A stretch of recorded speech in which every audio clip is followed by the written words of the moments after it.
Welcome to Vermont and Beyond. Several years ago, I met this young man. He was a young man when I met him, and he still is, but he had accomplished quite a bit. His profession, as he would call it, would be he began and taught, but was hired into military type jobs, working for the Department of Defense, and became associated with that field. And he has seen a lot. And he came to me, approached me about becoming a guest on the show. And I agreed, and the term he set, and we'll just refer to him as the man in the long black coat, because that's all he would tell me, that he would be willing to reveal about his identity. Apparently, he does not want his true identity to be known. It is not a small concern. And so I agreed to meet him to talk. He gave me a location, and I pulled up, and it was a nice little neighborhood. And there at the mailbox, at the address he gave me, was a man standing, young man, about 27, standing in a long black coat. So I pulled over. I managed to park the car in his garage. We had some coffee and tea in his kitchen, and then he took me in his car and drove. We drove for about an hour and a half, and he insisted that I be blindfolded, and we went to a wooded area. And we have made these rendezvous for several years now, and all he would allow me to use was a field recorder, and he would tell me, and we would talk. I would ask him questions, but he would tell me things that I could not comprehend as reality. But we had these rendezvous, and we will call this the rendezvous with the man in the long black coat, for lack of better phrasing. And tonight we have an episode from the man with the long black coat.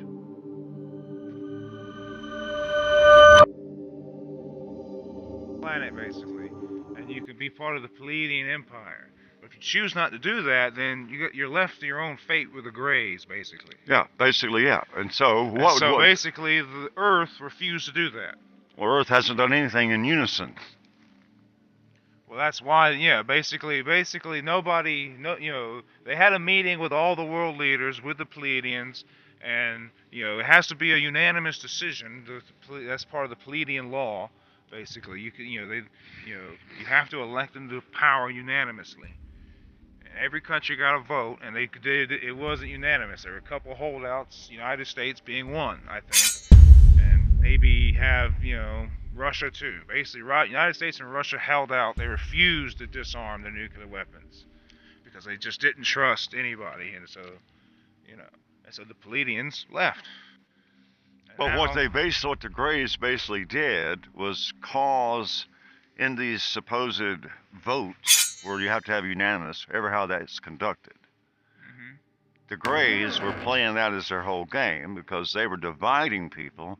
And there would never be anybody that could speak for the planet. Right. So the Pleadians would be like an empty voice to them, because they're not going to all agree to do that.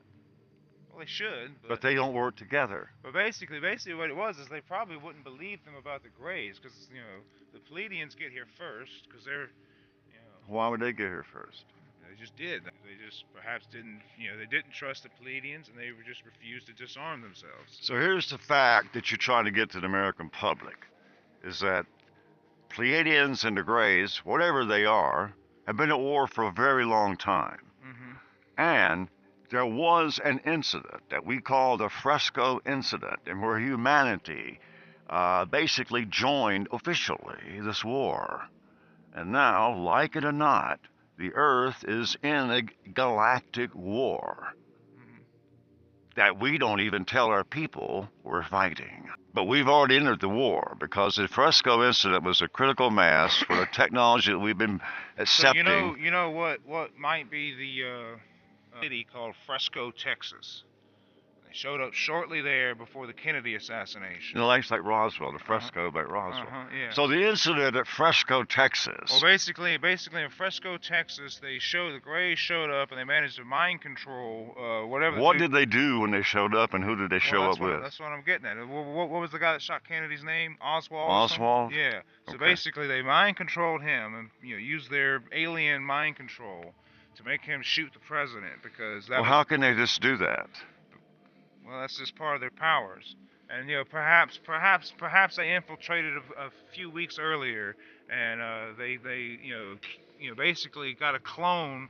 Basically they had the ability to shapeshift. You can make them like the reptilians. They can shapeshift and hold a human form. They had their little minion in there. So they actually run the Earth's government now. Right, and then basically they shot Kennedy because the United States was the most powerful country in the world, and so they shot Kennedy. And then they got their little clone guy in there. So that means that the Greys basically made us their allies in the war against the Pleiadians because they control us. We've been work on their interests. Basically, that's what we're in the process of doing. Is basically when they get to a planet, they turn it into basically a factory. And you could have that be what the Vietnam War was. Perhaps they were building massive underground factories to mine the earth and build machines and things that these guys need. And so they basically treat like the British treat their colonies. Like every planet they come to, they're just here to get what they need out of it. And in a couple hundred years, it'll be sucked completely dry, and they'll move on. Okay, doesn't sound like very nice creatures to me. No. So anyway, the point is, where are we right now, today? No, right now, they control every aspect of every government. So does the Pleiadian side play into any? I mean, are they visible? Do you encounter them as much as the Greys, or is it a Grey only? I would think that once you didn't take their deal, that was the deal.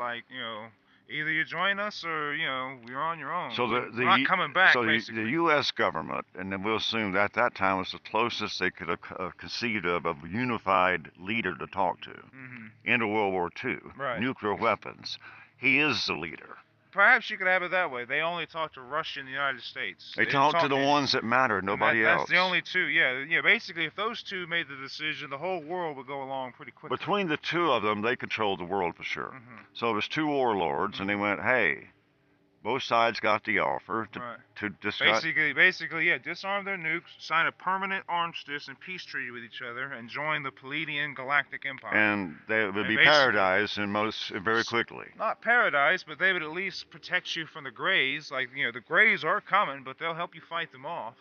So and basically, if you succeed in fighting them off, then now you're part of the Pleadian Empire, which is a pretty good empire to be part of. Wouldn't it be a rather big deal to have turned down an offer from a civilization that was advanced? Well, that was their arrogance, basically. They never, like I said, they never trusted them. No, they asked for something they didn't want to give, the nukes. Well, basically, they didn't want to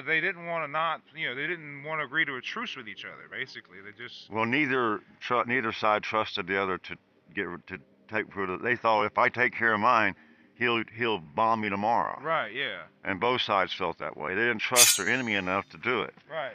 And they definitely didn't trust the Pleadians because they don't know them really. That's just aliens that just showed up. They don't know if they don't even at that point they didn't even know if the Greys were real. Because like I said, I would have the Greys get there about a decade after them. Because maybe the Greys got a lot more shit going on, so it takes them a while to get a ship out here. Because they are limited, they can't travel instantly, and they are very far away. So the Pleiadians. But the Pleiadians get here first because they have the Pleiadians make a point to just scan. They have more effective scanners, perhaps, and they have better ships. They can travel faster. I think the Greys, basically, they operate on numbers. They're a lot like an insect. Like, there's just a lot of them, and they swarm. But they're not, they're kind of like, they're not nearly as advanced as the Pleadians, perhaps.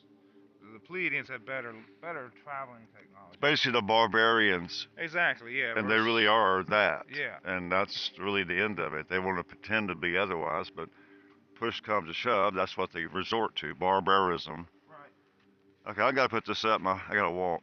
And so there is your first encounter with the man in the long black coat. We have had many conversations, as I said, over the past several years. We intend to bring some of those to light. But as we left, I was left with this one message from the man in the long black coat that things may start to happen that will surprise you. And he urged everyone to remain calm because this battle between the Greys and the Pleadians and ourselves, it will come to pass, and things could get chaotic, very chaotic in the near future. So as you watch the events around yourself, take heart and realize that it simply must come to pass.